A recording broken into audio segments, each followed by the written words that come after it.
सर्वप्रथम तो मैं बहुजन समाज में जन्मे सभी संतों, गुरुओं, महान पुरुषों को नमन करता हूँ। और उनको नमन करना इसलिए जरूरी है, उन महापुरुषों को, क्योंकि उन महापुरुषों का बहुत बड़ा योगदान है। तो आज मैं जो इम्पोर्टेंट बात है, जो मुझे लग रहा था कि अगर आप तक नहीं पहुंची तो खराब हो जाएगा, आप तक ये बात जानी जरूरी है और आपके माध्यम से पूरे देश तक, जहां तक भी लोग इस मामले को जानना चाहते हैं उसको, उन तक ये बात पहुंचे। प्यारे साथियों, इस ये घटना को लगभग अब 60 घंटे करीब बीत गए और इन 60 घंटों में मैं चाहता था कल परिवार के पास मिलने जाना, लेकिन वहां के बड़े सीनियर अधिकारी से मेरी बात हुई। उन्होंने मुझसे 24 घंटे का समय मांगा कि हमें 24 घंटे का समय दीजिए, हम गिरफ्तारी करेंगे, हम बेटी को बरामद कराएंगे। और जब वो समय पूरा हो गया तो आज मैं परिवार से मिलने के लिए गया। और आप ये समझिए कि कहीं भी कोई घटना होती है तो परिवार से मिलने के लिए लोग जाते ही हैं, उनका दुख बांटने के लिए। और जो मतलब उस तरह की जनप्रतिनिधि हैं वो इसलिए भी जाते हैं कि परिवार का जो विषय है, उनकी जो मांग है, उनके मन सामने जो परेशानी है उसको उठाएं और उनको एडमिनिस्ट्रेशन, पुलिस, वरिष्ठ अधिकारियों के, मीडिया के माध्यम से उनके संज्ञान में मुख्यमंत्री और तमाम बड़े अधिकारियों तक उनकी अपनी बात पहुंचाएं, जिससे उस परिवार की मांगों पे सरकार चिंतन करे। तो आज जब मैं चला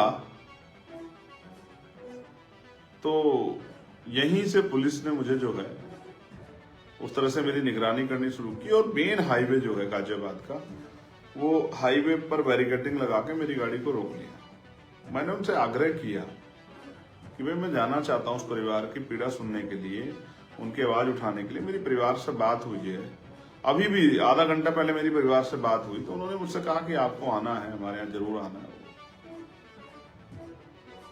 तो मैंने कहा कि आप मुझे क्यों रोक रहे हो? तो उन्होंने जबरदस्ती की, गाड़ी रोक दी, मुझे पैदल उतर के चलना पड़ा, रोड कई बार जो रोड बदलने पड़े, दौड़ लगानी पड़ी, तमाम तरह से प्रयास था कि मैं वहां जाऊं, क्योंकि हमारे हजारों कार्यकर्ता वहां इंतजार कर रहे थे। और जब मैं पहली गाड़ी से क्रॉस किया तो हम मतलब पहली जगह से हम लोग काफी दूर हाथापाई, मतलब पुलिस के लोग धक्का देते रहे, लात मारते रहे। एक कील जैसी नकुली चीज जो है यहाँ, अगर आप देखोगे यहाँ, ये रही, वो मेरे हाथ में भी जो है लग गई। मैंने ऐतराज भी किया कि पुलिस को अपना रोकना है, ठीक है, उसका एक तरीका है, लेकिन रोकने के साथ इस तरह की बदतमीजी नहीं करनी चाहिए। लेकिन हमारे साथियों ने हिम्मत बढ़ा के जो है और पहले पड़ाव को हम लोगों ने पार कर दिया। जैसे आगे निकले तो दूसरी जगह बैरिकेडिंग कर रखा है।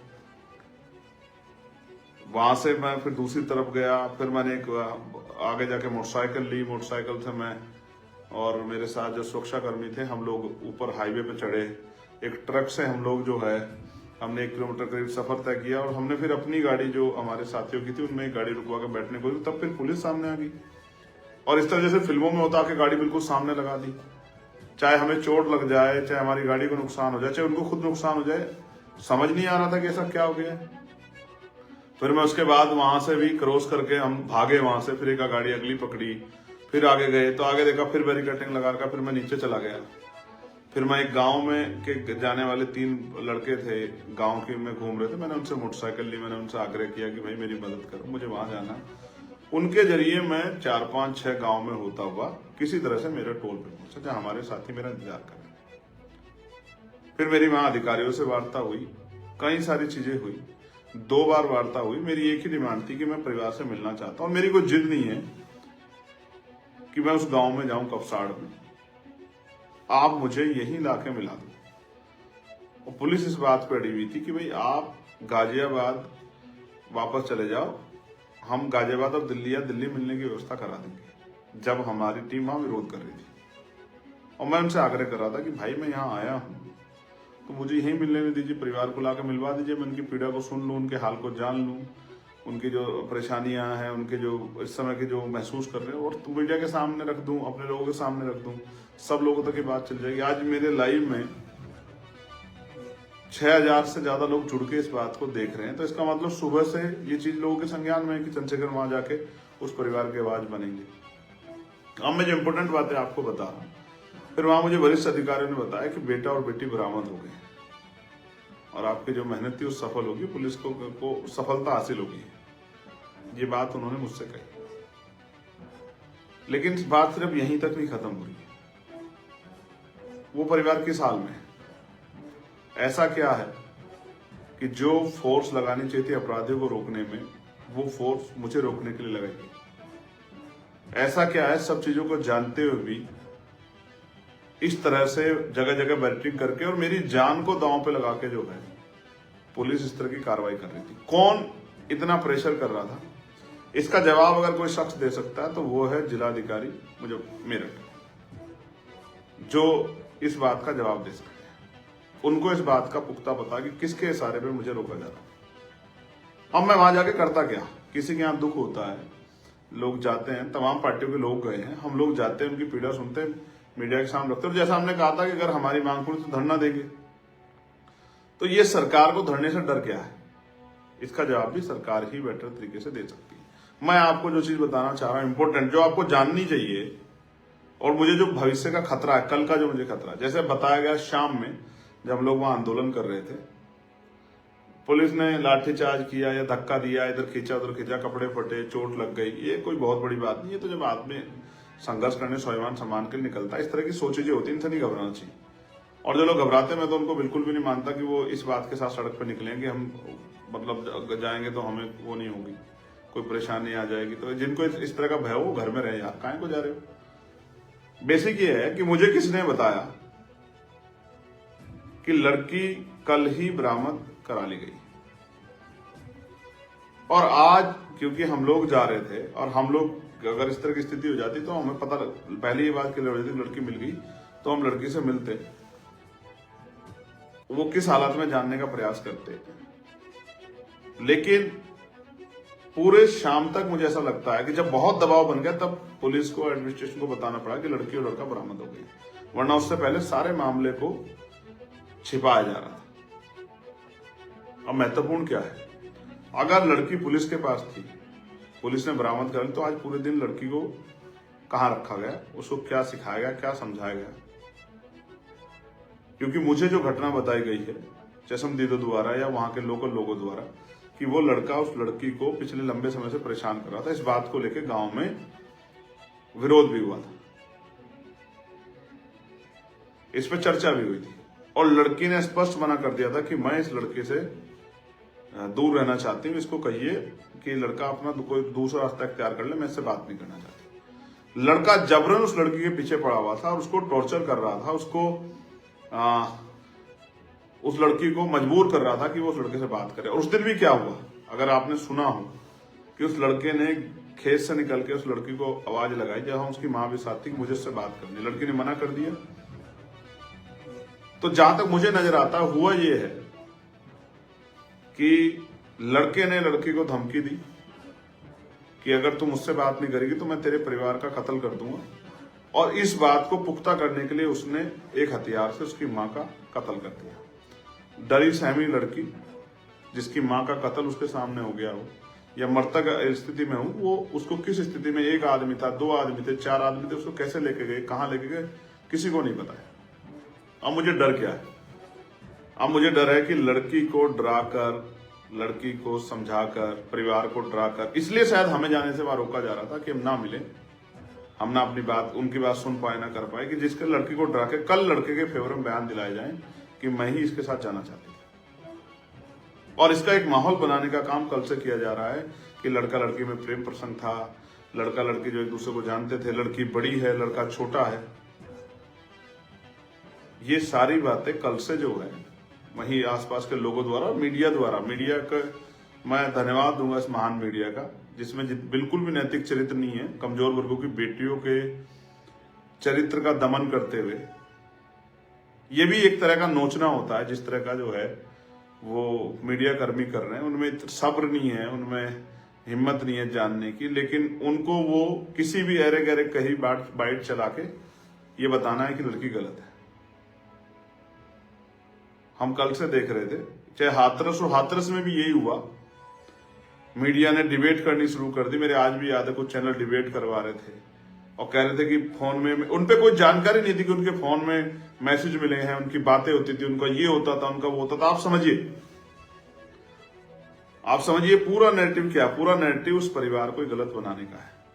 और ऐसा क्या है उस गांव में जहां कल सब लोग चले गए थे कि वहां एडवोकेट चंद्रशेखर आजाद जो दलितों का ही, क्योंकि दलित सीट से जो है रिजर्व सीट से मतलब रिजर्व सीटों का से चुना हुआ व्यक्ति जो उन्हीं के प्रतिनिधि के रूप में उनका नेतृत्व करता है, उसको गांव में ना जाने दिया जाए, ये किसकी नाक का सवाल बना हुआ था।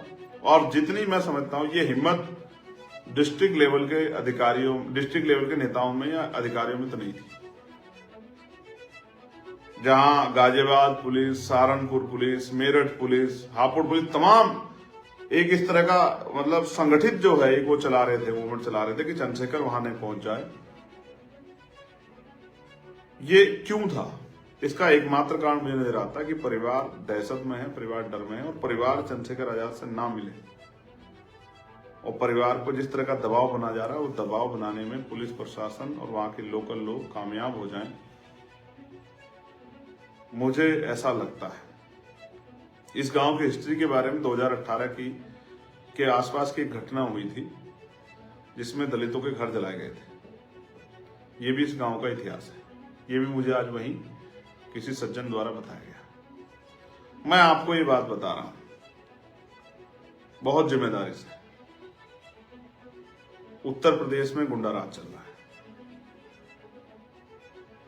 और खुद सरकार से जुड़े हुए लोग किसी भी कीमत पे अपराधियों को अपराध करने से रोकने में कामयाब नहीं हो पा रहे। लेकिन जो कोई आवाज उठाना चाहता है उनको रोकने का और उनको जो है तमाम तरह की मुसीबतों में डालने का काम सरकार के इशारे पे पुलिस और एडमिनिस्ट्रेशन कर रहा है। मैं पुलिस के भाइयों का धन्यवाद दूंगा। वो कितना ही हमसे लड़ लें, कितना ही वो हमें कोहनी मार ले, कितना ही जो है वो जूते चला लें, कितना ही जो है और तमाम तरह के प्रयास कर ले, और ये कीले वीले, हम गोलियों से नहीं डरते, इनसे क्या डरेंगे।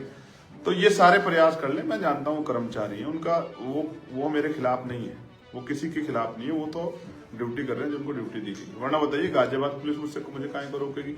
मामला मेरठ का है, और मेरठ में भी मैं तो इस बात पे भी असहमत नहीं था कि भाई मुझे गांव में जाना है। मैं तो इस बात पे भी सहमत था कि मुझे गांव में, अगर आप गांव में दिक्कत है किसी भी तरह की, जो कल तक तो नहीं थी, कल तो ज्यादा आक्रोश था, कल तो ज्यादा लोग चिंता में थे, कल सिचुएशन वैसी थी, तो कल तक इतने लोग गए सबको, तब तो दिक्कत नहीं आई। लेकिन आज जब काफी चीजें बीत गई हैं तो हम परिवार को सुने बगैर कैसे वो करेंगे? तो आज ऐसा क्या हुआ कि मुझे वहां नहीं जाने दिया गया? ये बहुत बड़ा चिंता का सबब है। और हो सकता है कल लड़की जो है किसी डर में, क्योंकि कोई मजबूत आदमी तो है नहीं समर्थन में वहां खड़ा दिख रहा है, हो सकता है डरा के धमका के कल उस लड़की से फेवर में बयान दिया जाए। ये मेरा डर है। पहले मेरा डर ये था कि हो सकता है उस लड़की की हत्या कर दी जाए, और हो सकता है उसी के ऊपर इल्जाम लगा दिया जाए कि उसने अपनी मां की हत्या कर दी होगी। लेकिन अब मेरा डर यह है कि हो सकता है कल पीड़िता से डरा के आरोपी के फेवर में बयान दिला दी जाए और पूरे मामले को पलट के साबित कर दिया जाए कि लड़की ही लड़के को लेकर चली गई थी। आप मैं इस बात को, क्योंकि हमारे बहुजन समाज के लोगों को इस पर निगाह रखनी है, और मैं पार्टी कार्यकर्ताओं का बहुत धन्यवाद दूंगा जो सुबह से टोल पे डटे हुए थे, दोराला टोल पे, प्रतापपुर टोल पे, जो लोग गांव में गए थे परिवार से मिलने के लिए, उन तमाम कार्यकर्ताओं का मैं दिल से धन्यवाद करूंगा। जब पुलिस मुझे जबरन उठा रही थी, वहां मुझे पकड़ के खींच रही थी, मेरे बाल खींचने की कोशिश कर रही थी, किसके इशारे पे, किसको खुश करने के लिए, मैं समझ सकता हूं। जो कार्यकर्ता सीना तान के एक जवान की तरह लड़ रहे थे, मैं उन तमाम भाइयों का बहुत धन्यवाद देता हूं। आज मेरी आंखों में उनका जो पहले सम्मान था उससे भी ज्यादा बढ़ गया कि किस तरह वो जो है रक्षा सुरक्षा कर रहे थे। लेकिन आप भी जानते हैं इन परिस्थितियों में भी मैं नहीं चूका अपने परिवार के पास पहुंचने। मैंने पूरी कोशिश की कि आपको नहीं जानकारी, मैं 20 से 25 किलोमीटर मुझे बाइक पे बैठ के जाना पड़ा, और एक अकेले जवान के साथ जो हमारे साथ सुरक्षा के जवान थे, मैं उनका भी धन्यवाद दूंगा कि उन्होंने बेचारों ने काफी प्रोटेक्शन किया। लेकिन सिर्फ एक ही वो था, और तमन्ना ये थी कि उस परिवार से जाके मिला जाए, क्योंकि जो समय दिया गया था पूरा हो गया था। बहुत मुश्किल घड़ी, बहुजन समाज के लोगों को सतर्क रहना, सावधान रहना है। और मैं ये पूछना चाह रहा था, मैंने कहा भी मीडिया से कि कपसाड़ जो है वो पाकिस्तान के टेरिटरी में है क्या? कि वहां एक चुना हुआ सांसद जिसकी बहन को उठा लिया गया है, जिसकी जो है मां की हत्या कर दी गई, वो अपने परिवार से नहीं मिल सकता, कि ये पाकिस्तान में है क्या? क्यों? मेरठ जो दिल्ली से 100 किलोमीटर नहीं है, रोड से जो गांव 3 किलोमीटर स्थित है हाईवे से, उस गांव में एक चुना हुआ जनप्रतिनिधि, एक सांसद क्यों नहीं जा सकता? मेरे वहां जाने से किसे खतरा था? इसलिए मेरी चिंताएं बढ़ी हुई हैं। मेरे मन में इस बात का भय है कि उस बेटी के साथ उसको डरा कर धमका कर हो सकता है आरोपियों के फेवर में बयान करा दिए जाए। लेकिन हम भी इस मामले पे निगाह बनाए बैठे, हम भी छोड़ने वाले नहीं है। हमारी टीम बेटी से मिलने की कोशिश करेगी और कोशिश करेगी उसको किसी तरह का दबाव उसके पार ऊपर ना बनाया जाए। परिवार से मेरी अभी बात हुई, वो उसके पिता और भाई नरसी, उनके पिता दोनों रो रहे थे। वो कहते माँ तो चली गई, माँ को तो आप देख नहीं पाए, लेकिन पिता को आके देख लो। उनकी इच्छा थी, लेकिन उनकी इच्छा के विरुद्ध क्यों जो है प्रशासन किसी भी कीमत पे, आप ये समझिए कि जब मैंने उनसे आग्रह किया आप डीएम ऑफिस मिलवा दो, सर्किट हाउस मिलवा दो, लेकिन ऐसा क्या था कि मुझे परिवार से ना मिलने का जो है, ये किसका आदेश था कि चंद्रशेखर को परिवार से नहीं मिलने देना है? आप समझिए उत्तर प्रदेश है जहां कानून के राज की बात करते हैं, मुख्यमंत्री हर चौराहे पे यमराज खड़े, हर चौराहे पे यमराज खड़े। कहीं कोई बेटी का अपमान कर जाएगा तो वहां यमराज मिलेंगे और वो कहीं ऊपर चला जाएगा, लेकिन यहाँ तो 52 घंटे बाद यमराज नहीं मिले। कहाँ गए आपके यमराज मुख्यमंत्री जी? और जो लोग जा रहे हैं परिवार से मिलने के लिए उनको रोक रहे हैं, उन पर डंडा चला रहे हैं, उनको जो है अपमानित कर रहे हैं। सब समझ रहे हैं, जनता देख रही है, जनता देख रही है। और जिस तरह का व्यवहार जो है, मुझे लगा कि बाद में पुलिस आधार बनाएगी कि भाई हमारे कार्यकर्ता भी गुस्से में आ जाएंगे, तो मैंने कहा ठीक है, हम लोग नहीं जब मिलने देते कोई बात नहीं, हमें तो अपने लोग समझाने नहीं मिलने देंगे कोई बात नहीं, लेकिन मैं बहुत जल्द कपसाड़ जाऊंगा। मैं इस बात का आपको विश्वास दिलाता हूं। जब कपसाड़ मेरठ में है और वो पाकिस्तान की टेरिटरी में नहीं है, चाइना की टेरिटरी में नहीं है, तो फिर एक चुना हुआ सांसद वहां क्यों नहीं जा सकता अपने परिवार से मिलने के लिए? जब तक मैं वहां नहीं जाऊंगा मैं भी चैन से नहीं बैठूंगा। और मैं अपने मेरठ के साथियों को धन्यवाद दूंगा जो पिछले 2 दिनों से वहां डटे हुए हैं। एक एक कार्यकर्ता का हमारी पार्टी के नेता होगा, और मैं उनसे कहूंगा कि निगाह बना के रखें, बिल्कुल नहीं छोड़ना है। किसी भी कीमत पे बहन बेटियों के सम्मान की रक्षा करनी है, उनको न्याय दिलाना है। और क्योंकि बेटी बरामद होगी ये सूचना उन्होंने मुझे अधिकारियों ने दे दी थी, इसलिए मैंने ज्यादा वो भी नहीं किया। मैंने प्रयास किया कि ठीक है, जब बेटी बरामद हो गई है, और एक आरोपी पहले बरामद उन्होंने पकड़ लिया था जो नामजद है, और एक जो है वो बाद में, अब जब मैं गया वहां, उन्होंने मुझे बताया कि आपकी डिमांड पूरी हो गई। मैंने उनसे भी कहा कि परिवार को सुरक्षा व्यवस्था आप मुहैया करें लाइसेंस के साथ साथ, क्योंकि परिवार का सुरक्षित रहना बहुत जरूरी है, उनको किसी तरह का भय ना। तो ये सब चीजें मैं आपके सामने इसलिए लाना चाहता था क्योंकि जिस तरह की मुझे सूचनाएं मिली और जिस तरह का आज परिवार से ना मिलने देना, परिवार पर प्रेशर बनाना और किसी हर तरह रोकना, हजारों की संख्या में फोर्स लगाना, ये इस बात को स्पष्ट करता है कि कहीं तो कोई खेल है, कहीं तो कोई बात है जिसको प्रशासन छिपा रहा है। उत्तर प्रदेश है ये। मैं किसी भी जाति की हो, किसी भी धर्म की हो, किसी भी पार्टी जुड़ी महिलाओं को पूछना चाहता हूं, आपने देखा है ना, कभी कभी कुछ अपराध इतने जघन्य होते हैं जिनके लिए किसी के पास जवाब नहीं होता। एक माँ जो अपनी बेटी को खींच के ले जाते हुए गुंडों को नहीं देख पा रही थी, जो सामना करने के लिए मैदान में है, और उस माँ को धारदार हथियारों से किस तरह से उसको कुचल दिया गया, ये आपने और मैंने देखा। ये उत्तर प्रदेश है, ठाकुर योगी आदित्यनाथ जी का उत्तर प्रदेश है। उन्हीं की सरकार में कमजोर वर्गों की बेटियों को उठा लिया जाता है और उनकी माओं के साथ, जब एक माँ जो है ढाल बन के, शेरनी बन के अपने बच्चों की रखवाली के लिए खड़ी जाती है, तो उनकी माओं को धारदार हथियार से कुचल दिया जाता है। और जो उनकी न्याय की आवाज उठाने के लिए जाते हैं उनको पुलिस सड़क बैरिकेडिंग करके रोकने का काम करती है, धक्के देने का काम करती है। ये आपने मैंने देखा। मैं एक काम कह के आया हूं उनसे, आप सुनोगे मिल जाएगा, कि ये जो आज दर्द सीने में लेके जा रहा हूं कि अपने परिवार से नहीं मिल पाया, इस दर्द से रोऊंगा नहीं, आंख में आंसू लाऊंगा, घबराऊंगा नहीं, पीछे नहीं बैठूंगा, आगे बढ़ूंगा। अपने साथियों से भी क्या क्या है, उन्होंने कहा साहब मुझे यहाँ चोट मार दी, मुझे पुलिस ने यहाँ डंडा मार दिया, मुझे यहाँ मुक्का मार दिया। मैंने उनसे भी कहा कि जब बहन बेटियों के सम्मान की रक्षा के लिए, सुरक्षा के लिए जिम्मेदारी लेके घर से निकले हो तो फिर किसी से घबराओ मत। ऐसी मुसीबतें आपका रास्ता नहीं रोक सकती, आपको कमजोर नहीं कर सकती। डटो मैदान में, ये तो आएंगी मुसीबतें। अगर देश के क्रांतिकारी जिन्होंने देश की आजादी की लड़ाई लड़ी, अगर वो इन बातों से डर जाते तो क्या देश आजाद हो जाता? क्रांति खून मांगती है, बलिदान मांगती है। अगर आजादी चाहिए, स्वाभिमान सम्मान का जीवन चाहिए तो संघर्ष करने का मादा रखो। जिन साथियों ने संघर्ष किया उनको आभार। जिन साथियों ने पूरा दिन लगाया, मेरठ की पूरी टीम को, मुजफ्फरनगर की, गौतम बुद्ध नगर की, गाजियाबाद की, बुलंदशहर की, हापुड़ की पूरी टीम को धन्यवाद, सैल्यूट आपको। स्पेशली मेरठ की टीम को जो डटी रही, बिजनौर के साथियों को भी जो हमारे साथी आए थे, उन सबका भी धन्यवाद।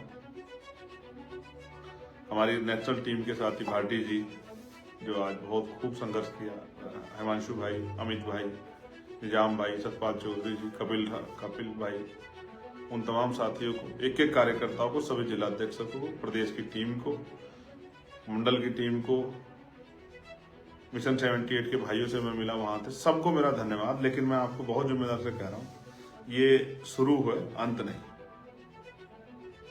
साहब कहते हैं जिस समाज को मुफ्त में खाने की आदत हो जाती है वो कभी क्रांति नहीं करता, और जो क्रांति समाज नहीं करता वो अपने अधिकारों की रक्षा नहीं कर पाता, जो वो शासक समाज भी नहीं बनता। जो शासक समाज है उसकी बहन बेटियों का रोज अपमान होता है, उनको रोज जूते खाने पड़ते हैं। इसलिए शासक बनो। और मैं आपसे ये कह रहा हूँ, क्रांति का ये जो पर्व है इसमें आहुति दो, आगे बढ़ो, संवैधानिक रूप से संघर्ष करो, पढ़ लिख के मेहनत करो, भाईचारा बनाओ। फिर इस तरह का कोई गुंडा, आप सोचोगे अगर कल ताकत आपके हाथ में तो कोई गुंडा आपकी बहन को उठा ले जाएगा। मैं तमाम कमजोर वर्गों को कह रहा हूँ, मुसलमानों को, पिछड़े वर्ग के लोगों को, संविधान को मानने वाले सामान्य जाति के लोगों को, जो बाबा साहब अम्बेडकर की विचारधारा में, फूले साहब विचारधारा में विश्वास रखते हैं, उनको भी कह रहा हूँ। तमाम दलित समाज के लोगों को कह रहा हूँ, महसूस करके देखो। उस माँ के बारे में, उस भाई के बारे में सोचो जिसकी ने माँ खो दी और बहन किस हालत में है और 52 घंटे से गायब थी। उस पिता के बारे में सोचो जिसकी पत्नी को कुचल दिया गया और जिसको बेटी को अपना सम्मान मानता, वो 52 घंटे तक गायब है। वो, मैं तो समाज को परिवार मानता हूँ, इसलिए मेरे अंदर जो फीलिंग है, फिर मैं ना अपनी तबीयत के बारे में, ना अपनी सेहत के बारे में, ना किसी और चीज के बारे में फिर नहीं सोचता। मैं एक दिन का समय मांगा था, पूरा हो गया था, इसलिए मैं गया था। और आपको इस बात के लिए मैं बता देता हूँ कि बेटी बरामद हो गई है। जो सबसे बड़ी डिमांड थी हमारी कि बेटी सकुशल है, बेटी बरामद होगी, ये बात मैं आपको बता रहा हूँ। लेकिन ये भी इसके लिए भी कर रहा हूँ कि बेटी का बयान जब तक ना हो जाए, आप लोग नजर रखना। मैं फिर कह रहा हूँ, बेटी को डराकर उसके बयान को अपराधियों के पक्ष में कराने के लिए एडी चोटी के जोड़ लगाए जाएंगे, ऐसा मेरा विश्वास है। इसलिए हमें नजर रखनी है, अपनी माँ के हत्यारों को सजा दिलवानी है और उस बेटी के सम्मान की रक्षा करनी है। मैं आपका भाई चंद्रशेखर आजाद, आज आपके संघर्ष को धन्यवाद। और जो साथी डटे रहे, जिनको चोट लगी, मेरे प्यारों, अपना ख्याल रखना। लड़ाई लंबी है, एक दिन में संघर्ष परवान नहीं चढ़ेगा, लेकिन जब तक राजकाज नहीं बनेगा इस तरह के अपमान आपको सहने पड़ेंगे। इस अपमान से चिल्लाओ, चीखो मत, इसको अपमान के घूंट को पियो और उससे संघर्ष करने की क्षमता पैदा करो और फिर मैदान में डटो, लोगों को जोड़ के भाईचारा बना के अपनी शक्ति बनाओ। आभार, धन्यवाद। जय भीम, जय भारत, जय मंडल, जय जोहार, जय संविधान, जय जवान, जय किसान, जय विज्ञान, जय लोकतंत्र।